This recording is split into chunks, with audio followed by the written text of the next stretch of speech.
Éric Bonnet, qui a rejoint l'école pour animer le DSA il y a quoi, un an maintenant, un tout petit peu plus, qui est également, vous le savez certainement, Grand Prix de l'urbanisme cette année, et qui nous fait le plaisir et l'honneur de faire une leçon inaugurale sur l'architecture nordique et ses rapports d'échelle, et ce qui va sûrement être très intéressant. Merci beaucoup. Donc oui, je suis très heureux d'avoir l'occasion de faire une sorte de cours. Mais donc j'ai choisi, comme ça fait effectivement pas très longtemps que je suis à l'école, que je suis pas venu par hasard dans cette école, qui s'appelle École nationale supérieure d'architecture de la ville et des territoires. C'est sans doute pour ça que je suis venu. Je vais essayer de montrer pourquoi. Dans un parcours effectivement d'architecte et urbaniste, puisque je suis cette année-là très honoré d'avoir reçu le Grand Prix d'urbanisme. Essayer de montrer à quel point, alors il y a peut-être des choses d'ailleurs, parce que je reconnais certaines têtes, mais il y a des gens que je connais pas, il y a des gens que je connais, peut-être des choses que vous allez reconnaître, mais de manière ponctuelle, j'essaie simplement d'organiser à quel point un contexte culturel particulier qui est celui de l'architecture nordique. Donc quand je dis nordique, ça veut dire Finlande, Danemark, Suède et Norvège, en gros, les pays nordiques, a pu avoir dans le cours de ma vie professionnelle, mais aussi dans mon activité d'enseignant et dans mon activité de chercheur et de critique aussi, puisque j'écris beaucoup d'articles sur cette question, un impact autour de 4 thèmes que je vais identifier. C'est aussi une manière de rappeler que l'architecture, elle a plusieurs échelles, effectivement, de la question de la matière jusqu'à des questions extrêmement territoriales, et qu'elle est éminemment culturelle, c'est-à-dire qu'elle s'inscrit à la fois dans une expérience, chaque fois qu'on voyage, chaque fois qu'on découvre des choses, qu'on a des émotions face à des bâtiments, face à des paysages. On emmagasine en fait potentiellement, si on arrive à prendre du recul, des choses, des sources qui peuvent fonder en fait notre travail et qui pour moi ont été beaucoup importantes, enfin ont été très très importantes. J'aurais pu aussi choisir de parler d'architectes italiens, d'architectes portugais, d'architectes espagnols, d'allemands, mais bon, j'ai préféré, en fait, effectivement, il y a une relation très forte avec les pays du Nord. Et j'ai préféré m'inscrire dans ce contexte-là plus général. Donc je ne parlerai pas volontairement, en fait. J'ai eu l'occasion à d'autres reprises, mais j'aurai peut-être l'occasion de plus tard. Puis je suis en train de préparer un livre sur le travail de l'agence dans le cadre du Grand Prix d'urbanisme. Donc là, je ne parlerai pas de mon travail, mais je parle indirectement de mon travail, parce que c'est des choses qui m'ont beaucoup, beaucoup aidé aujourd'hui à élaborer des solutions. Donc, le premier thème, les fautes de frappe, je suis désolé. Premier thème, c'est une chose qui me paraît importante de dire. C'est-à-dire qu'on a parfois l'impression, disons,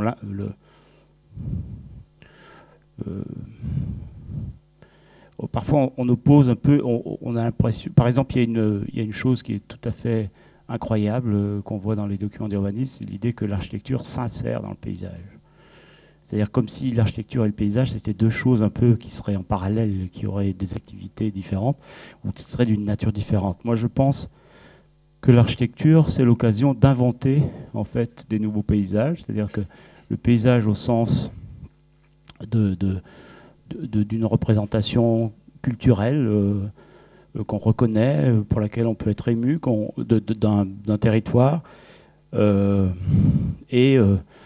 et souvent apparaît aussi parce que des architectures viennent s'insérer d'une manière particulière dans un lieu et fabriquent en quelque sorte ce qu'on pourrait appeler une situation, c'est-à-dire une rencontre particulière d'un sol, d'un programme, d'une architecture, d'un milieu naturel qui viennent s'organiser de manière relative, de manière extrêmement spécifique. Alors je prends quelques exemples. Un architecte, alors parmi vous, je ne sais pas s'il y a des jeunes, est-ce qu'il y a des premières années, peut-être que vous ne connaissez pas encore tout à fait, il y a peut-être d'autres qui connaissent, mais un architecte finlandais donc, qui s'appelle Alvar Aalto, qui est un des plus grands une des plus grandes figures de l'architecture moderne, et qui est né en 1898, juste avant le début du XXe siècle, qui est mort en 1976, il y a un peu plus de 40, il y a une quarantaine d'années, et qui a construit sur 2 bâtiments dans ce paysage. Alors j'ai volontairement mis une carte qui est une vieille carte, qui en fait est une carte de navigation, parce que ça explique le contexte. C'est-à-dire qu'à un moment donné, quand un bâtiment advient, il advient parce qu'il y a un ensemble de conditions économiques, culturelles autour, qui font que son avènement, quelque part, est possible ou est lié. Ici, il s'agit en fait d'une petite ville du centre de la Finlande, dont la richesse vient essentiellement du bois, de l'industrie du bois, qui passe le long de ce lac, qui fait plus de 100 km de long, vers le sud pour aller dans les usines, des grosses usines qui sont dans le sud de la Finlande. Donc tout un système finalement plutôt forestier, où il y a très très peu d'implantation, où la principale activité est la scierie. Et évidemment, Aalto fait 2 choses à cet endroit. Il fait un hôtel de ville pour une communauté de scieurs, de charpentiers en quelque sorte, et une maison qui est sa maison de vacances, dont on voit ici, quand on sort du sauna, en fait, dont on voit le paysage qui est en face. Tout ça pour dire qu'à un moment donné, tout notre travail, finalement, il sert à ça, quoi. Il sert à ce plaisir-là. Enfin, c'est une chose qu'il ne faut pas oublier, qui pour moi est absolument fondamentale. Tous les jours, en fait, même quand je fais une gare pour le Grand Paris, en fait, je ne pense pas évidemment au sauna finlandais, mais je pense à la question quel plaisir on peut avoir, quel bonheur on peut avoir d'être là plutôt qu'ailleurs, à cause d'une série de conditions qui ont permis que ce soit plutôt telle architecture qu'une autre qui advienne à cet endroit. Et quand je dis la question de l'invention d'un paysage, c'est-à-dire qu'il va reprendre une figure, on voit ici, on ne voit pas la maison. C'est la première chose, elle est complètement mélangée, elle est là, on la devine en fait, elle est blanche. On ne voit pas la maison, elle est complètement mêlée à la forêt. Et il va installer ici un dispositif assez subtil d'une architecture qui est à la fois extrêmement affirmée géométriquement et qui en même temps se combine en fait avec les éléments du sol, avec le granit, avec les arbres, et vient s'y mêler, sachant qu'il a fait auparavant pour les gens. Alors c'est un petit peu l'histoire de cette maison est assez étonnante, c'est-à-dire que le terrain lui a été donné à la fin des années 40, en 1949, par la famille Gulliksen, pour qui il avait fait la maison, la Villa Mairea, à la fin des années 30, 1937 et 1939, dans le sud-ouest de la Finlande, qui est une grande villa luxueuse pour des grands propriétaires industriels, enfin des grands industriels, et où il avait complètement travaillé sur cette idée d'une texture, d'une architecture en fait qui travaillait avec la texture de la forêt qui est autour. Voilà, donc ça c'était la manière dont lui arrivait à la maison. Là on est en bateau, on arrive, son petit-fils là qui est debout. Voilà. Et on voit ici que il y a une sorte de travail, donc c'est un architecte moderne, qui a un héritage plutôt classique dans la manière dont il a appris l'architecture. Il a appris l'architecture au début du XXe siècle, où la question de la géométrie, de la construction, d'une certaine rationalité était très présente. Et en même temps, on sent qu'il va... Ici, il y a une géométrie qui échappe un petit peu. On voit ici la maison proprement dite qui est carrée, qui est posée sur le rocher. Ça, c'est un éperon rocheux qui est ici, qui se prolonge, qu'on voyait tout à l'heure ici dans l'eau. Et puis il y a toutes ces choses un peu mystérieuses derrière, dont on ne comprend pas très bien la nature, et qui viennent pourtant fabriquer une sorte de cour, une double cour, c'est-à-dire il y a la cour qui est ici dans le carré, on va en y revenir tout à l'heure, et puis cette sorte de lieu quand même fermé entre ce rocher qui est là et ces architectures qui viennent s'étirer, qui sont en fait les remises, les architectures annexes de la maison, presque domestiques, là où on va mettre le bois, là où on va mettre les outils, un petit peu dans une avec en termes de programme, c'est un petit peu comme dans une ferme, les éléments annexes.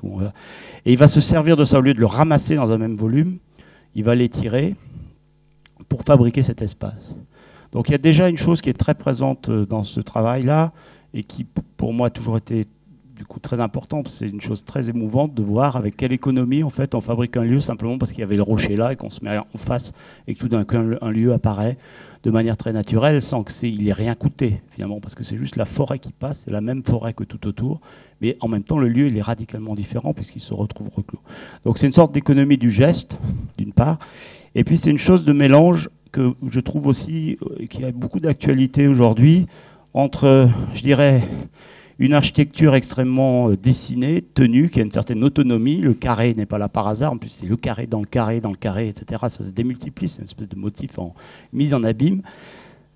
Ici, avec la figure en L, qui a eu beaucoup d'impact dans les années 50 dans toute l'architecture nordique, notamment chez Hudson, mais c'est cette espèce de plan en L. Et de cours semi-fermés.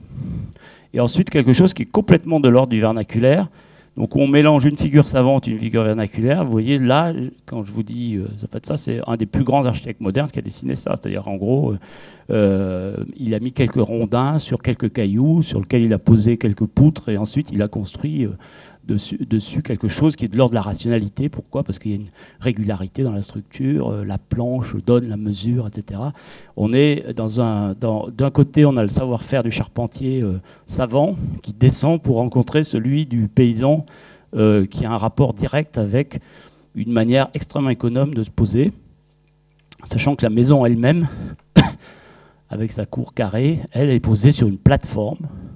Donc on a refabriqué le sol, c'est-à-dire pas sur le sol naturel, mais sur un sol en remblai, et vient développer sa cour donc sur un sol qui est refabriqué, mais qui en même temps, vous voyez ici, et là c'est le rocher naturel, vient jouer avec la fondation naturelle. C'est une cour aussi, ce qui est intéressant, c'est qu'à la fois, il réinterprète, et ça c'est toujours aussi ce mouvement entre la singularité du lieu, la culture finlandaise, du petit objet domestique posé sur le rocher avec quelques poutres, et en même temps la figure extrêmement, pour le coup, qui vient des Romains, même d'avant, en fait, qui est millénaire, qui est celle de la maison à patio, et en même temps la maison à patio ouverte, c'est une sorte d'ambiguïté, de réinterprétation, où le patio qui est dessiné et qui néanmoins clos, c'est-à-dire clairement ici on est dans une pièce, c'est une vraie pièce, un vrai intérieur, on est complètement projeté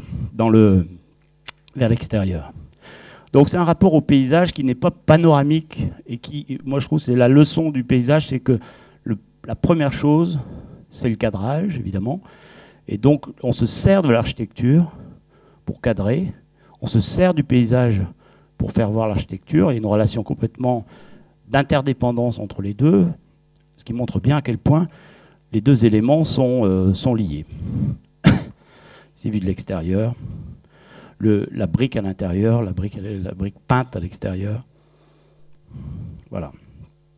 Et puis le cadrage se prolonge depuis l'intérieur quand on est avec la question de la fenêtre. Deuxième exemple sur cette sensibilité au paysage, la manière de se poser, de refabriquer un cadrage. Dans le plan masse qui date de 1949, fait par aussi le même Alvar Aalto pour l'université technologique de Helsinki, donc à côté de la capitale. On est redescendu de 300 km. Dans ce plan masse, Aalto, donc c'est fait en 1949, puis c'est construit plutôt dans les années 60, ils ont attendu une dizaine d'années. Aalto fait une série de bâtiments ici, dont l'école d'architecture, la bibliothèque, etc. Ça, c'est le premier plan. Puis il y a toute une série d'architectes, notamment deux autres architectes qui s'appellent Heikki et Kaija Siren. Ils sont peut-être encore plus intéressants qu'Aalto, qui font les logements étudiants et la chapelle, payée par les étudiants du campus. Donc ça, c'est Aalto, je ne vais pas détailler, mais voilà. Donc les mêmes architectes font à quelques dizaines de mètres des logements. Donc ça, c'est aussi une première manière de dire le logement, et c'est le logement étudiant en l'occurrence, c'est d'abord des pièces répétitives. Ça se traduit en fait de manière assez simple par des fenêtres dans une façade. Donc il y a une sorte de modestie, d'urbanité presque, malgré le fait que ça soit au milieu de la forêt ici, c'est-à-dire que les effets sont relativement limités, puis il y a un effet de répétition, de rationalité. Et puis il y a l'objet singulier, qui est la chapelle, posée, elle, sur le rocher. Alors on s'aperçoit, quand on regarde avec attention le plan de tous ces ensembles, que le plan masse qui a l'air un peu bizarroïde, où on se dit mais pourquoi c'est tordu, pourquoi c'est courbe, on se dit, ils ont voulu faire des formes organiques ou que sais-je. En fait, c'est uniquement des logiques liées à la topographie, au sol, qu'on ne se pose pas complètement sur le rocher, parce que c'est pas pratique, parce qu'il faut refaire des plateformes dans le granit. Donc on se pose plutôt à côté du rocher. En même temps, on ne se pose pas dans l'argile, parce que c'est pas très bon. Donc en gros, on est dans la moraine, c'est là où c'est presque le plus facile de se fonder. Et donc on cherche une position un peu intermédiaire qui fait qu'après, parce qu'on est sur une topographie très marquée, la forme en fait en découle. Ici, la chapelle, c'est simplement 2 murs sur lesquels est posé un toit. Donc en élévation, ça fait ça. 2 murs en briques. Un toit dont la structure est en bois. La chapelle elle-même, c'est cet élément. Donc on reconnaît le mur en briques. Une charpente qui est extrêmement rustique. Alors, je trouve que c'est un hasard, mais j'y étais il y a 2 jours avec un groupe d'étudiants. On voit bien c'est de la planche sciée, c'est-à-dire c'est des planches qui sortent de la scierie. C'est quelque chose qui coûtait très peu cher. C'est aussi comment faire de l'architecture avec des éléments qu'on retrouve tout autour. Je reviendrai tout à l'heure et ça me paraît assez important. C'est aussi une question territoriale, de savoir où est-ce qu'on va prendre le matériau, à quoi il correspond comme ressource, comme mode de fabrication, et pourquoi il est là plutôt qu'ailleurs. Et évidemment, ce qui est absolument le choix, parce que dans un projet, finalement, il y a souvent des choses un peu qu'on prend, presque l'idée de faire 2 murs et un toit, c'est presque quelque chose que tout le monde fait depuis 2000 ans. Là, on a presque emprunté quelque chose qu'on réinterprète, mais on n'a pas fait grand-chose quand on a fait ça. Là, c'est le fait d'avoir l'église, où normalement, il y a le retable, où il y a quelque chose qui est de l'ordre plutôt du plein dans l'axe. Tout d'un coup, on met le reste du paysage et on met la croix dehors, ce qui donne une sorte de... Tout d'un coup, tout le paysage rentre dans l'église et fait partie du bâtiment, fait partie en fait de la scénographie liturgique. En plus, bon, c'est assez... Quand on y va l'hiver, c'est assez émouvant parce que souvent, il y a un léger vent. Tout est un peu figé et bouge très légèrement. C'est-à-dire qu'il y a un effet de nature morte en mouvement très étrange qui produit une émotion très forte. Tout ça avec une grande économie puisqu'il s'agissait juste d'ouvrir la fenêtre au bon endroit et d'orienter la vue avec la croix. C'est sans doute un des plus beaux bâtiments finlandais qui date de 1957. Deuxième thème, penser dans la durée, où là c'est plutôt la question finalement de l'urbanisme qui est interrogée. On va le voir à partir de l'architecture aussi.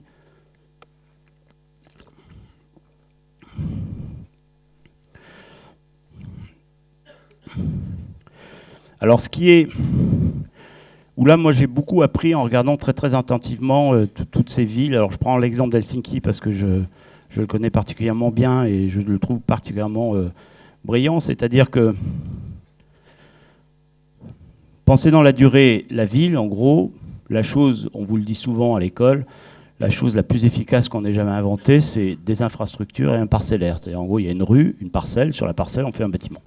On le fait à l'alignement ou on le fait au milieu. Bon. Donc il y a une structure, ça veut dire que le sol a une structure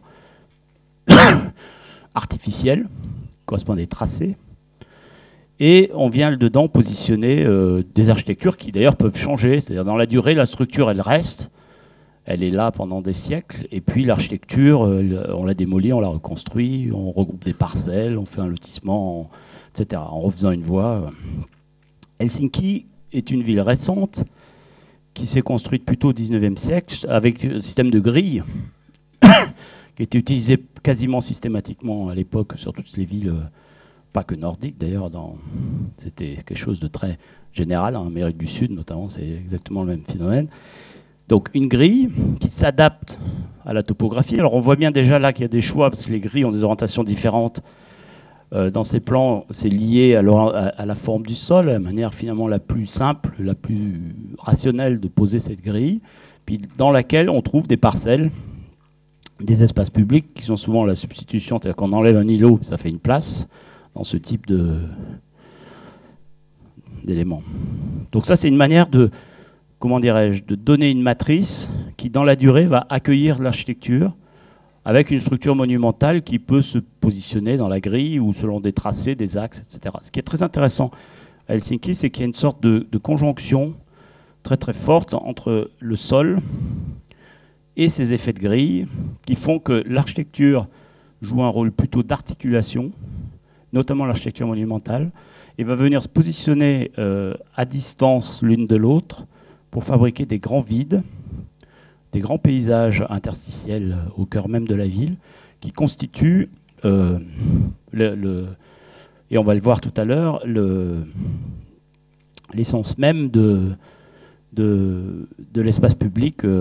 En gros, si vous voulez, dans cette ville, là où il y a le Parlement, la gare centrale, l'Opéra, le Palais des Congrès, le Musée national, tous les grands, l'auditorium, la poste centrale, enfin, tous les grands, le musée d'art contemporain, les grands équipements métropolitains en fait, de cette ville sont organisés non pas par des tracés, non pas par des trams, non pas par des grandes places, mais par un grand vide en fait. C'est un grand vide entre guillemets, c'est-à-dire une baie avec des arbres, un grand parc, c'est-à-dire tout le... Alors il y a d'autres villes qui fonctionnent comme ça, Washington par exemple, qui est une version plus classique et plus tracée de ça, c'est une ville-parc, où les bâtiments mis à distance fabriquent le paysage. Ici, c'est exactement ça.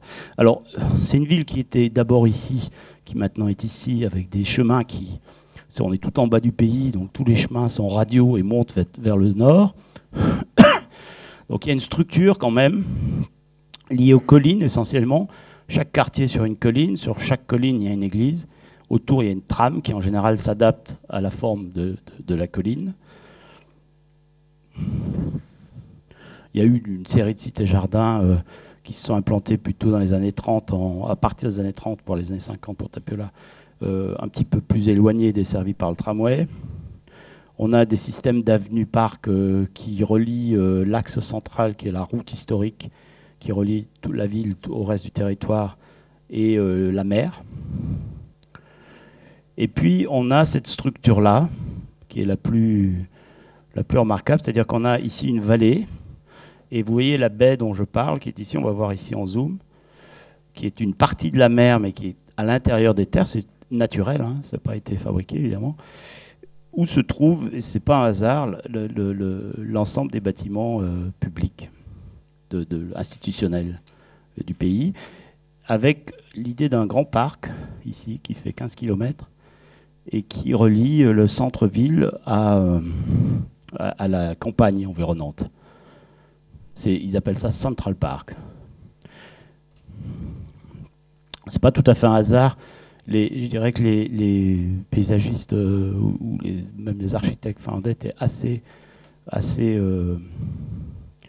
influencés par les anglo-saxons, notamment en Amérique du Nord, Olmsted qui a eu pas mal d'influence dans la formation en fait, du paysage de certains pays nordiques, dont la Finlande. Donc ce système de parc qui correspond aujourd'hui, qui s'est prolongé dans la stratégie contemporaine, et on verra tout à l'heure comment, par un système de doigts verts ou de structures paysagères qu'on voit ici en rouge, le long de laquelle, et c'est là que c'est intéressant, l'architecture s'est positionnée. Une chose est de dire, si vous voulez, qu'il y a une structure verte dans une ville. Une chose, et c'est bien autre chose, est d'en tirer parti pour édifier, pour s'en servir comme support principal de l'espace public, et apporter dans ces lieux des architectures qui tirent pleinement profit en fait, de ce paysage et de cet environnement. Et entre les deux, c'est une anecdote, mais je suis en train de travailler en ce moment sur les bords de la Marne avec les communes de l'autre côté, sur la rive droite, et on voit bien à quel point en fait, c'est quelque chose qui leur a encore pas venu à l'idée, manifestement. Donc c'est pas simple. Et là-dedans, quel est le rapport en fait entre cette structure et l'architecture et la durée, vous allez me dire, parce que c'était un peu le sujet de départ. Alors, ce qui est assez intéressant, c'est que dans ce système où on voit, c'est pas une grande grille mais plutôt à la fois des grands espaces naturels et puis des systèmes géométriques de rues qui viennent s'installer sur le sol, l'architecture monumentale joue un rôle d'articulation, avec y compris des positions ou non axial volontaire, c'est-à-dire où on est presque de l'ordre de la rotule au sens strict du terme, où j'ai normalement une photo aérienne quelque part là, non, je ne l'ai pas mise, mince. Excusez-moi, dont un des bâtiments emblématiques, entre ces grilles, ce paysage, etc., c'est un bâtiment qui est encore fait par Sirène, les deux, Aiki et Kaya Sirène, qui est un bâtiment de bureau en cuivre qui est parfaitement circulaire, c'est un cylindre, vu de l'extérieur, vu de l'intérieur, et qui vient ici marquer une position d'architecture qui n'est non pas uniquement celle d'une architecture liée à l'axe, la Madeleine, les Tuileries, etc. Enfin, nous, on a l'habitude, à Paris, on sait bien faire, mais une architecture liée plutôt à un passage ou une position particulière dans la ville entre des milieux naturels qui changent et qui sont contrastés, ou des systèmes de grilles qui se modifient. Cette question-là de l'articulation ou du fragment, alors ça c'est intéressant parce que ce plan il est de 1915, c'est un plan de Eliel Saarinen, donc avant l'indépendance de la Finlande, et c'est un plan de projection en fait de la future métropole, enfin, qui part quand même de choses qui existent, et où on voit une ville multipolaire, des fragments, un archipel de portions de géométrie construite, de quartiers, en fait, installés sur le sol, et tout ce qui est entre, c'est soit de la mer, soit du rocher, soit de la forêt, soit des lacs, etc. Donc c'est des espaces naturels. Donc une vision déjà, pour ceux qui auraient lu le livre de Sébastien Marot, notamment sur Berlin, c'est-à-dire que des visions assez proches de ce qui a pu, en Allemagne, être très important à un moment donné, sur le rapport entre les objets construits, le sol naturel, le paysage et l'architecture. On voit, ça c'est le plan directeur des années 60, cette chose-là s'est pérennisée, cette idée-là qu'on avait des îles construites dans un espace naturel, que ce soit la mer ou la terre, s'est pérennisé. Donc ça, c'est le plan directeur des années 60. Et en même temps que se pérennisait cette idée, toujours dans les années 60, Alvar Aalto, encore lui, imagine, c'est lui qui reprend l'idée qui était au départ amenée par Saarinen, de ce grand parc où les institutions, donc on voit ici le musée national, le palais des congrès, l'opéra, le stade olympique, etc., qui s'organisent autour de cet espace,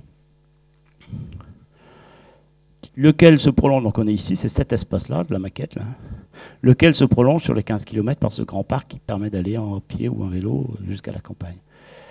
Et il installe un bâtiment, le palais des congrès et l'auditorium, donc construit entre 1962 et 1975, très horizontal, qui joue comme ça avec l'eau, mais aussi avec la topographie, puisqu'il y a un léger coteau derrière, qui joue aussi, qui installe une relation intéressante avec le clocher qu'on voit, qui n'est pas une église, mais qui est le musée national construit par 3 architectes, entre guillemets, qu'on appelait national romantique au début du XXe siècle. Voilà. Et en installant ça, et plus tard son agence travaillera là-dessus, il accentue, parce que c'est un des bâtiments emblématiques. Ce bâtiment, c'est le bâtiment où a lieu la conférence d'Helsinki en 1975, qui était un peu le début de la fin de la guerre froide, on va dire. C'était une chose très importante d'un point de vue emblématique à l'échelle internationale. Et en installant ce bâtiment dans ce système, il pérennise encore un peu plus cette idée que la ville s'organise autour de ce grand parc. Avec un réseau d'objets, on le voit très bien ici, un peu comme dans un mobile, c'est-à-dire les objets ne sont pas liés par un tracé, mais sont plutôt liés par des relations visuelles à travers ce grand paysage. Alors ça, pour moi, ça a été une chose, une sorte d'explication ou de démonstration qu'on peut arriver à gérer dans la durée un ordre sans faire un plan masse. C'est-à-dire que le plan masse d'Aalto, ce n'est pas celui qui est réalisé aujourd'hui, mais le jour où ils ont eu besoin de positionner leur auditorium et leur bibliothèque nationale, c'est dans ce système qu'ils la mettent. Ils sont en train de faire le chantier de la Bibliothèque nationale, ils viennent de finir l'auditorium, c'est-à-dire que 40 ans, 45 ans après Alvar Aalto, 100 ans après Eliel Saarinen, sans qu'il y ait eu de plan masse ou de grille ou d'infrastructure support de ces objets, la position de ces objets est apparue comme naturelle. ça gère dans la durée par le paysage et la géographie, mais aussi par l'architecture, parce qu'il n'y aurait pas eu le Palais Finlandia dessiné par Aalto à cet endroit, dans ce système, peut-être que les autres bâtiments ne se seraient pas insérés aussi naturellement aujourd'hui. Donc ça, c'est vraiment une manière magistrale, mais très savante, évidemment, mais très intéressante, une alternative, en fait, à la grille et au plan masse, pour arriver à, dans la durée, positionner des choses dont on ne connaît pas encore l'existence, parce que la Bibliothèque nationale, il n'en a jamais été question au moment d'Aalto, ce n'était pas le sujet, ça n'existait pas en tant que programme, et qui vient tout d'un coup trouver son lieu. Voilà. Plan général 2002 qui est toujours pareil. Donc c'est vrai que c'est rare aussi de voir des villes où le plan de 1915, le plan de 1960 et le plan de 2002 ont à peu près la même forme. Ou en tous les cas tendent vers le même objectif. Ça c'est intéressant, c'est une vision. Alors ça c'est un architecte qui fait ce dessin, c'est pas un paysagiste. C'est le père de Alois Blomstedt, Pauli Blomstedt. Dans les années 30, travail c'est les côtes, en fait. C'est tout le linéaire des rives de mer et des rives de baie où, aujourd'hui, les principaux projets se déploient. C'est là on va avoir l'occasion de le voir rapidement. Cette question de l'alliance entre le fait que le développement de la ville se fait aussi sur les espaces naturels, c'est-à-dire sur ces rives, ce qui aujourd'hui, tous les projets en fait ont lieu. Là, je ne parle pas d'Alvar Aalto, je parle de maintenant. Alors, il y a des antécédents. Alors, par exemple, pour moi, il y a par exemple cet ouvrage qui date de 1929, en allemand, suisse, qui est une analyse c'est une sorte d'analyse des potentiels des villes suisses. C'est très intéressant. 1929, hein, c'est la même époque, la Villa Savoie, 1928, la Villa Savoie, mais disons que on est avant la guerre. Donc ils prennent une quinzaine de villes, Zurich, Berne, La Chaux-de-Fonds, Genève, Lausanne, etc. Et il y a un travail de cartographie, mais ce qui est intéressant, c'est que ce n'est pas que la cartographie, c'est aussi la coupe sur l'espace public, c'est aussi le plan de l'espace public, c'est aussi le plan de la ville avec les réseaux, c'est aussi le plan de la ville avec les espaces naturels, pour dire que la question du développement urbain, c'est la nature, le public et le privé, le rapport entre le public et le privé, et la capacité de la ville à mobiliser du terrain public. La question de la géographie, donc topographie, hydrographie, etc. Et puis les transports. Et ensuite, les espaces publics qui ont des propriétés différentes. Ils essayent en fait de trouver l'essence de l'espace public. Qu'est-ce qui fait qu'à Berne c'est différent qu'à Zurich, quoi. Donc c'est un travail très très savant de relever, très systématique aussi, très organisé comme ça. Donc il y a des choses intéressantes hein, sur le fait que les villes par exemple se mettent sur les endroits où ça change, en rive, les variations de géométrie, mais je vais aller peut-être un peu plus vite. Et là par exemple cette phrase, excusez-moi, il y a des bouts qui sont en anglais. L'idée que ce qui est dit ici, mais qui a un impact direct, enfin c'est pas un impact parce que ceux qui ont fait Helsinki n'ont pas lu ça forcément, mais disons que c'est quelque chose qui était déjà présent depuis longtemps. C'était l'idée que de la préservation de tout ce qui est justement ces lignes de côte, ces rives, tous les endroits en fait importants du paysage qui sont des atouts de développement urbain sur lesquels on peut s'appuyer. C'est quelque chose en tout cas qui est très clairement expliqué dans ce travail magnifique là. On voit même des outils de représentation, les petits schémas 3D, enfin je vois que les étudiants du DSA ils font souvent ça. Voilà. La petite situation aérienne où on explique là il y a la rivière, il y a la montagne, là il y a le centre, il y a un axe ici, tac tac, de manière un peu simple en fait quels sont presque le portrait en quelques traits d'une ville. Mais aussi des cartographies très rationnelles de comment ça marche l'hydrographie, la répartition du bâti et de l'agriculture et de la forêt, les transports. Et puis, en même temps, la qualité de l'espace public, le rapport entre le construit et le végétal, les mesures, le système de réseau, etc. Bon. Et puis, dans les cartes qu'on voit ici, l'importance de cette structure verte qui a sans doute, et la manière dont elle peut jouer un rôle dans le développement urbain, des choses qui non pas ont permis, mais qui en tous les cas ne sont pas sans rapport avec ça. C'est un projet à Berne de la fin des années 50, 1959, de Atelier 5, qui s'appelle Allen, et qui est en fait une sorte de village moderne, on va dire, posé au milieu de la forêt. Alors, en Finlande, cette question du rapport à la nature est assez remonte de loin, je dirais. Ça, c'est une image de la fin du 19e, faite par un photographe qui fait un peu une mission comme la Datar, la mission sur des photos. Il a fait des milliers de photos sur le territoire finlandais, de choses naturelles ou construites. Très intéressant, quelqu'un qui s'appelle Inha, qui a beaucoup publié. Et bon, ça, c'est des rapides. Donc il y avait à la fois cette idée très très très présente culturellement que la nature est plutôt hostile, c'est pas vraiment un lieu de baignade, et en même temps peut-être est domesticable, quoi. C'est-à-dire qu'on peut en tirer quelque chose, il y a une sorte d'alliance possible. Quelque chose qui a été, alors je mets volontairement, c'est un peu un clin d'œil, mais culturellement tellement inscrit qu'il y a des jeux. Alors ça, c'est dans la culture, je dirais populaire, mais c'est plus que populaire. Marimekko, qui est la société de mode la plus connue en Finlande, qui est connue même internationalement, c'est une grande maison de mode. Dans les années 70, des photos qui datent des années 70, faisait de la pub fondée sur des tableaux emblématiques que tout le monde a vus. C'est comme chez nous, David, Napoléon, enfin des grandes, ou le billet de sang de Delacroix, enfin, qui n'existe plus maintenant, mais qu'on a pour certains connu. Des sortes d'icônes, là, c'est Akseli Gallen-Kallela, un tableau du début du siècle qui revendiquait l'identité du pays, qui avait une sorte de position culturelle extrêmement forte sur qu'est-ce que c'est la Finlande, etc., le rapport à la nature, l'oiseau dans les arbres, et puis des translations comme ça. Une photo d'Inha qui est presque ethnographique à droite sur le brûlis, une pub de Marimekko à gauche, donc qui joue sur un imaginaire quand même qui est très très présent, à tel point d'ailleurs que même tous les architectes ont travaillé avec cette relation-là.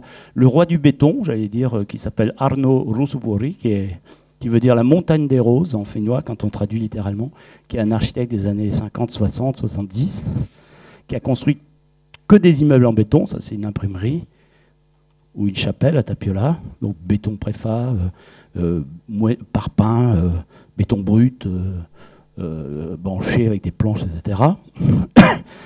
Et en même temps, il a fait que 2 ou 3 immeubles en bois, petites maisons en bois, pour Marimekko, qui lui a commandé la maison idéale, le sauna idéal et la ville idéale. Et là, il est en bois, il est au milieu de la forêt, il est complètement décalé par rapport à sa production courante, qui est une sorte de chose extrêmement minérale.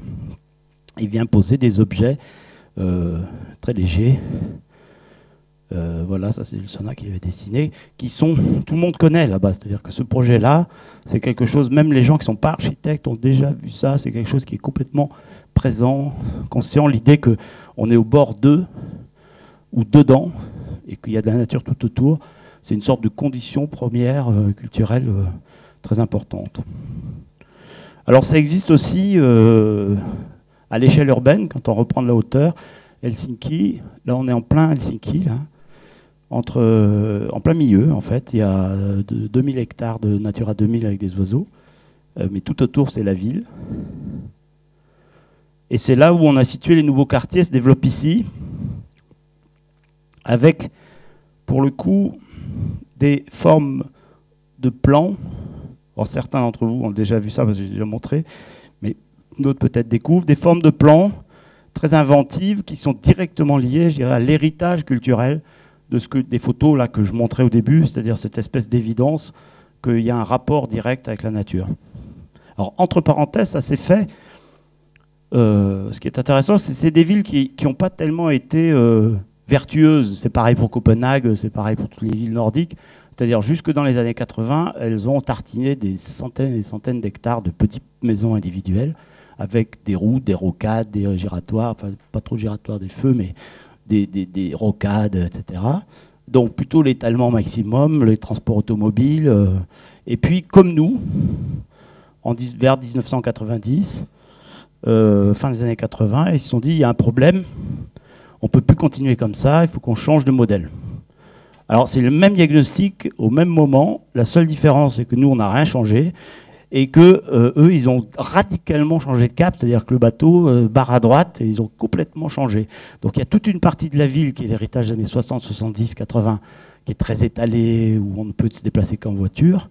Et puis tous les nouveaux projets depuis 20, 25 ans, on va dire 25 ans plutôt, jouent avec la densité. Et pour faire en sorte qu'il y ait une sorte de désir, c'est-à-dire que cette ville-là, plus dense, soit désirable, il faut que les gens aient envie d'être là, tout simplement. Ça revient à ma photo du sauna du début, c'est-à-dire qu'il y a un plaisir. Ils ont travaillé sur la qualité de ces logements de manière tout aussi radicale que le changement de stratégie urbaine. C'est-à-dire, en gros, des logements, d'un côté, il y a le tramway, à 50 mètres, et de l'autre côté, il y a la mer. Et côté mer, il n'y a pas de voiture, c'est un parc. C'est une sorte de test, je dirais, des rêves premiers de la modernité des années 20, cette idée d'habiter à la fois en ville et à la fois dans la nature, mais qui commencerait à fonctionner, je dirais. Qui commencerait à un moment donné à fonctionner, c'est-à-dire où on a à la fois effectivement la mer et à la fois la ville, avec les commerces, les services, l'université, le shopping, l'opéra et tout ce qui s'ensuit, les gares, les aéroports, enfin, la vie métropolitaine. Et donc c'est tout le contraire d'une espèce de fantasme d'habiter à la campagne. Au contraire, on assume le fait qu'on est en ville. Mais donc ça veut dire qu'il faut être très vigilant sur la qualité de l'architecture et la manière dont elle va, à un moment donné, réellement donner en fait ce rapport. Ça, c'est des logements.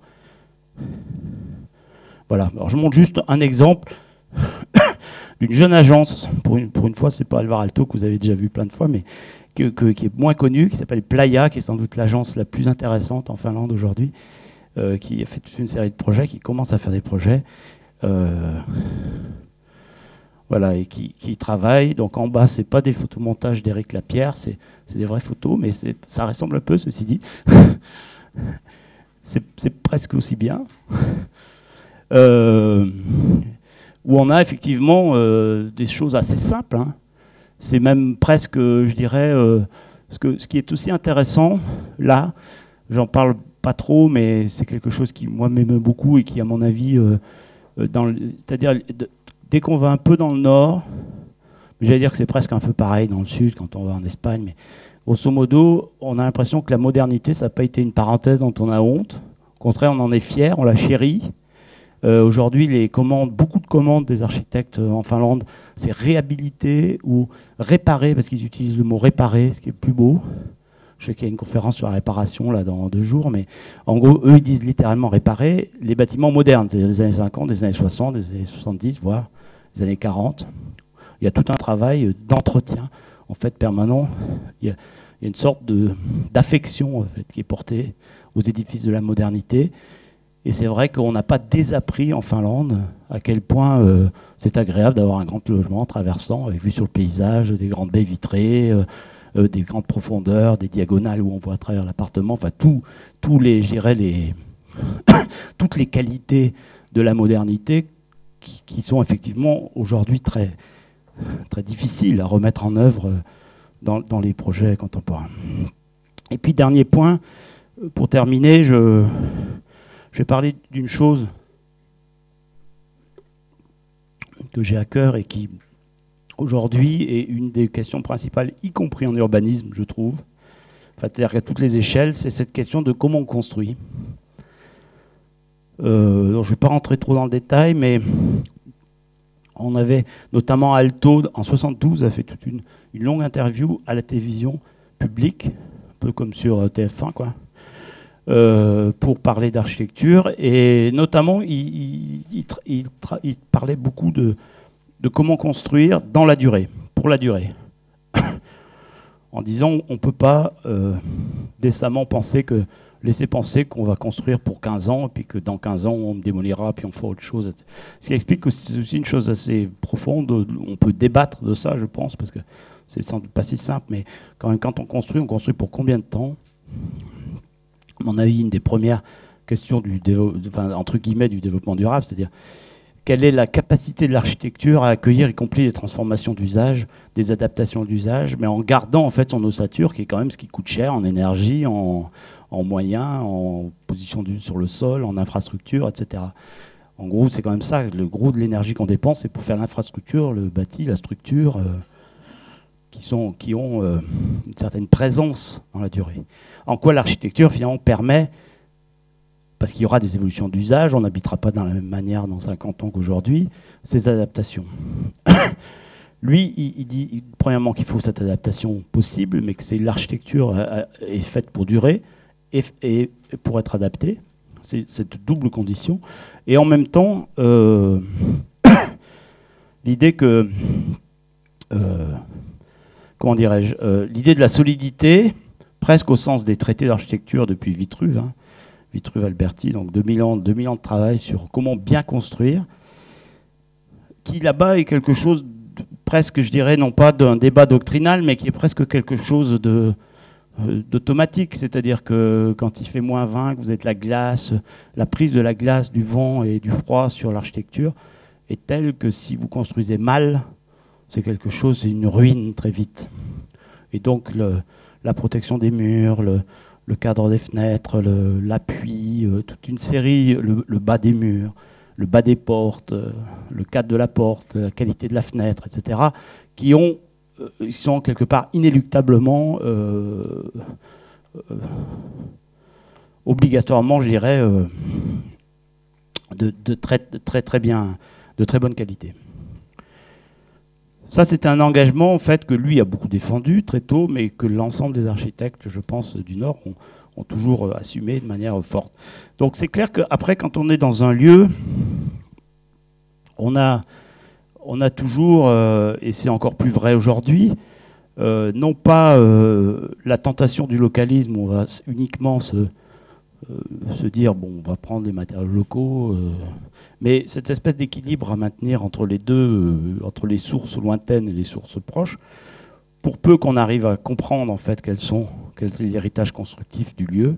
Bon, je montre quelques images en fait un peu de tectonique nordique, l'empilement du bois, toujours l'empilement du bois, mais avec donc ça, c'est de l'architecture vernaculaire, des abris. Ça, c'est une architecture savante. C'est un architecte, ça date du XVIIIe siècle. C'est une église, Petäjävesi, au centre de la Finlande. On voit des détails très intéressants d'assemblage des marches dans l'angle, tectonique particulière constructive, d'empilement, de blocage des bois.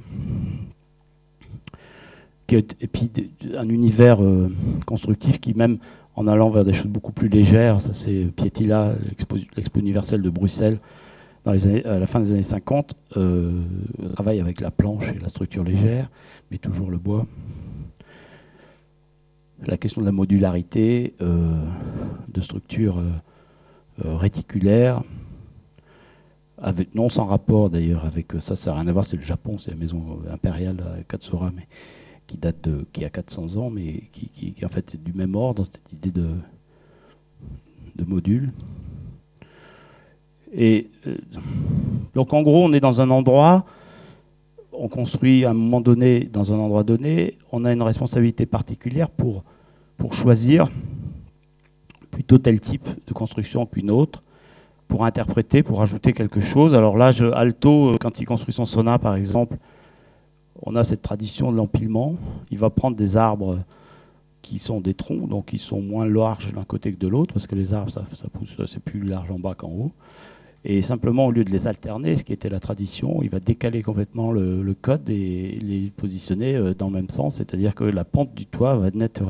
Ce que vous voyez ici, c'est-à-dire la pente du toit vient du fait que le tronc est conique. Ce qui est une manière, cette espèce de jeu très intéressant entre une histoire plurimillénaire qui est la tradition où j'empile des poutres et quelque chose qui est résolument contemporain. Voilà, on voit bien ici le dessin. La pente vient de l'empilement, ça donne ça. Donc ça, c'est toujours Alvar Aalto, c'est le sauna, l'image de tout à l'heure qu'on voyait. Quand on ouvre la porte, on voit ça. Et là, il fait une sorte de clin d'œil sur la réinterprétation du vernaculaire, mais en même temps, ce qui est très intéressant quand on fouille de manière précise dans les archives d'Alto, et il y a un certain nombre de livres qui sont dédiés à cette question, c'est qu'on s'aperçoit qu'il travaille avec un réseau d'entreprises qui est territorial, c'est-à-dire que sa manière de construire est territorialisée. Ce n'est pas forcément le maçon d'à côté ou le fondeur d'à côté, c'est peut-être quelqu'un qui est à 100 km, 200 km, 500 km, mais en tous les cas, elle est parfaitement territorialisée.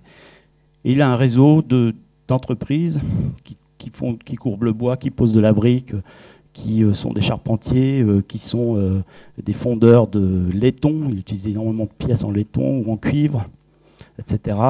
Des fabricants de lampes, avec qui il a des relations de collaboration. C'est-à-dire qu'il y a un milieu, moi ce que j'appelle un milieu, c'est-à-dire qu'à un moment donné, on est dans un endroit et on a la possibilité ou pas, selon l'effort qu'on fait, d'avoir des collaborations avec des gens qui fabriquent. Donc ça, c'est entre l'industrie et l'artisanat, c'est plutôt de la production industrielle dans beaucoup de cas. Hein. La fonte de laiton, c'était de la production industrielle. On a exactement aujourd'hui le même choix, hein, avec le béton, avec la brique, avec quoi que ce soit, avec le bois, de territorialiser ou non notre activité avec le sens que ça peut amener ou pas. Quand il fait la maison de l'hôtel de ville de Sena-Salo, donc sur cette petite île, la carte que vous avez vue au début, avec un village de charpentiers, il va à la fois aller chercher des choses très très loin, et culturellement et géographiquement. Donc ça, c'est des croquis au Maroc, des croquis à San Gimignano en Italie. Et ça, c'est une image de Bruno Taut, qui avait développé toute une série de considérations sur l'idée que la ville, il y avait un point culminant, le Kronstadt, l'idée qu'il y a quelque chose qui couronne la ville, qui est l'édifice emblématique, pour le réintégrer de manière presque externe. Ça n'a rien à voir avec la Finlande, ça, on est complètement hors sol, ces idées-là dans le bâtiment. Et en même temps, introduire un certain nombre d'éléments qui sont complètement liés au milieu local, puisque les charpentes qu'ils proposent, qui sont extrêmement spectaculaires, qu'on voit ici, là, sans plus en détail ici, sont une sorte de mise en œuvre du savoir-faire des gens qui habitent dans la ville, dont l'hôtel de ville est en train d'être construit. Ça, c'est des choses qui, moi, me travaillent.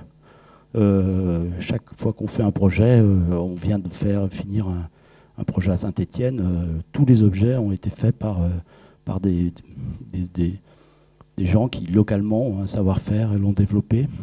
Pas pour des raisons de circuit court, c'est pas une question de proximité comme les carottes, et c'est pas ça l'idée, c'est plutôt parce que culturellement, ça me paraît très très intéressant d'avoir cette sorte d'écart entre ce qui est générique, ce qu'on peut reconnaître, y compris là, c'est notre salaud quand on vient de l'extérieur, parce qu'on a une culture de la ville où on se dit tiens, un objet qui est plus haut qu'un autre, il doit avoir un rôle particulier dans l'ensemble, dans la structure d'ensemble. Donc ça, c'est tout ce qui ramène du sud. Et en même temps, quelque chose qui est complètement significatif de tout ce qui se passe autour et des savoir-faire qui sont mis en œuvre. Quand il a fait la maison carrée que vous pouvez visiter, c'est le seul bâtiment d'Alto en France, à Bazoches, à côté, dans les Yvelines, pour faire le plafond courbe qui demandait un savoir-faire de charpentier que peut-être il aurait pu trouver en France, sans doute même. Il a importé pendant quelques mois les ouvriers qui avaient fait ces plafonds finlandais, qui étaient deux pauvres Finlandais perdus au milieu des Yvelines, sans parler français ni rien, en train de fabriquer leur toit et leur structure. Donc ces questions-là, le rapport à la matière, c'est pas simplement des émotions, c'est aussi tout ce qu'il y a derrière, c'est-à-dire des entreprises, des gens, des formations, des savoir-faire, pour lesquels on a une responsabilité particulière en tant qu'architecte, me semble-t-il, aujourd'hui. Et donc chaque territoire, là je bouge, là je suis à Copenhague, mais à chaque fois il y a des univers matériels aussi, dans lesquels on se plonge. Là, on est à Copenhague, où c'est vraiment la ville de la brique, enfin de manière générale le Danemark. C'est avec cette église des années 30, là, qui est une brique, une même brique, répétée des millions de fois, qui fait absolument tous les éléments, de l'autel jusqu'au cadre de la porte. Enfin, la porte est en bois, mais la même brique répétée de manière pratiquement obsessionnelle. C'est une sorte d'exercice, quoi. J'ai une brique, je fais une cathédrale avec, voilà, sans jamais changer de taille. Ce qui n'était pas le cas avant, quand on fait une pierre, les grosses pierres, les petites pierres, les pierres sont taillées, etc. Là, c'est un élément. La brique qui, dans cette région des pays nordiques, deviendra presque un thème. Là, c'est un architecte suédois qui s'appelle Claes Anselm, qui est extraordinaire, des années 60, qui est 70, qui l'extension de l'hôtel de ville de Lund, Celsing à Stockholm, Peter Celsing, notre architecte, ici, et Sigurd Leverens à Stockholm toujours. À un moment donné, donc aussi, c'est un peu comme la question de Aalto avec les poutres empilées, c'est-à-dire que c'est à la fois quelque chose qui est complètement culturellement intégré, qui fait partie d'un lieu, donc qui est extrêmement ancré, et en même temps, dans la manière de mettre en œuvre, toutes les images que vous avez vues, là, un léger décalage fait que ça prend une expression plastique particulière, où là, par exemple, le fait de poser les briques, non pas de manière alternée, mais verticalement, avec les joints fuyants. Et donc, la plupart des projets qu'on peut voir dans ces régions, dans cette région, ça c'est au nord de, à une soixantaine de kilomètres au nord de, une centaine de kilomètres au nord de Copenhague, les maisons Kingo faites par Hudson à la fin des années 50, toujours avec la brique, pour des raisons assez simples, enfin pour plusieurs raisons, mais c'est aussi parce qu'à un moment donné, c'est tout simplement le moyen le moins cher de construire bien. Et puis il y a aussi cette idée de combinatoire que moi je trouve très intéressante, c'est-à-dire ça c'était le plan c'est presque l'idée de la brique et la manière de l'assembler. Alors c'est pas la brique en l'occurrence, mais c'est le module qui est la maison en L, c'est la même, vous voyez, que le plan d'Alvar Aalto, le L avec la cour semi-ouverte, c'est exactement le même. Là il y a un modèle qui a voyagé, qui est venu se réinstaller, qui s'est démultiplié, et tout simplement toute la diversité des situations, du paysage en fait, qu'on réinvente avec cette architecture, vient uniquement de l'assemblage d'une sorte de déclinaison d'éléments très simples qui, simplement organisés les uns par rapport aux autres, vont fabriquer de la diversité qui est une des grandes quêtes de cet architecte, de Hudson notamment, avec des images de référence qui sont à droite. Et dernière, excusez-moi, je croyais que c'était la dernière, mais c'était l'avant-dernière. Cette question un peu qui me travaille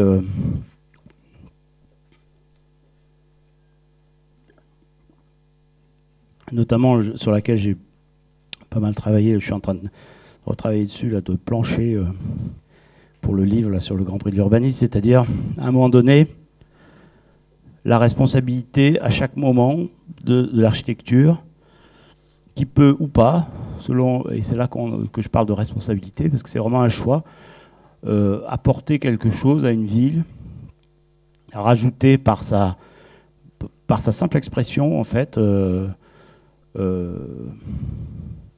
quelque chose au paysage de cette ville, mais aussi à l'usage, à ce qui se passe au sol, de manière assez simple. C'est-à-dire que, en gros, ce que je suggère, c'est que il y a évidemment la question des tracés. On a parlé tout à l'heure, je parlais des projets là, de bord de mer qui sont résolument, enfin qui correspondent à une intention urbaine très forte, qui réorganise tout un lieu.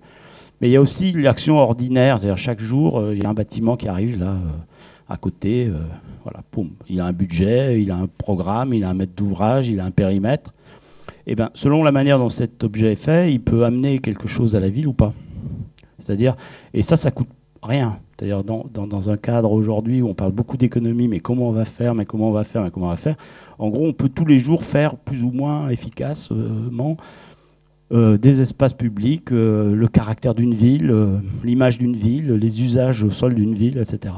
Donc dans une sorte de rigueur, moi je trouve très intéressante, là, je prends juste cet exemple-là, dans la manière de fabriquer l'architecture successivement au moment des époques, en fonction d'usages qui ont changé, d'une économie constructive qui a changé, de certain nombre de questions qui ont changé, mais en même temps où on fabrique la ville sans complexe, à un moment donné pièce par pièce. Donc ça, c'est très caractéristique de ce qu'on voit dans les pays du Nord, mais grosso modo, ici, Helsinki, qui est construit par des collages.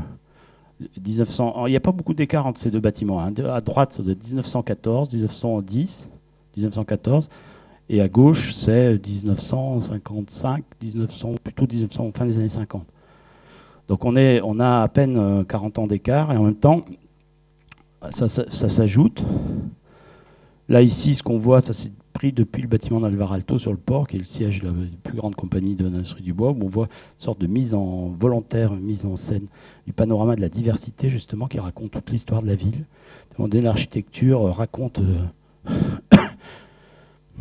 tout simplement que les choses se font petit à petit, à des moments différents, de manière différente, pour des usages différents, mais que tout ça, ça fait ville. Ça, c'est Stockholm. Entre parenthèses, vous voyez aussi que même dans le centre-ville de Stockholm, vous avez le métro, la mer, là. Ça, c'est la mer, c'est le lac. Ils appellent ça le lac plutôt, mais ça correspond avec la mer.